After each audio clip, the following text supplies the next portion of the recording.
গাজায় চলমান সংঘাত বন্ধে নতুন এক যুদ্ধবিরতির প্রস্তাব দিয়েছে মধ্যস্থতাকারী কাতার ও মিশর। প্রস্তাব অনুযায়ী এই যুদ্ধবিরতি হতে পারে ৫ থেকে ৭ বছর মেয়াদী, যেখানে ইসরায়েলি বন্দীদের মুক্তির বিনিময়ে ফিলিস্তিনি কারাবন্দীদের ছেড়ে দেওয়া হবে এবং গাজা থেকে ইসরায়েলি সেনা সম্পূর্ণভাবে প্রত্যাহারের কথা উল্লেখ রয়েছে।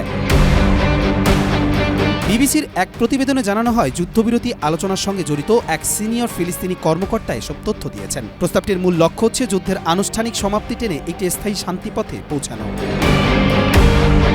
গত মাসে শেষ যুদ্ধবিরতি ভেঙে যায় যখন ইসরায়েল গাজায় আবারও বিমান হামলা শুরু করে। এরপর থেকে উভয় পক্ষই বিরতি ভঙ্গের জন্য একে অপরকে দায়ী করে আসছে। নতুন এই প্রস্তাবকে ঘিরে ফিলিস্তিনের স্বাধীনতাকামী গোষ্ঠীর একটি উচ্চ পর্যায়ের প্রতিনিধি দল কায়রোতে আলোচনার জন্য অংশ নিতে যাচ্ছে বলে জানা গেছে। তবে এ নিয়ে ইসরায়েলি সরকারের পক্ষ থেকে এখনও কোনো আনুষ্ঠানিক প্রতিক্রিয়া পাওয়া যায়নি।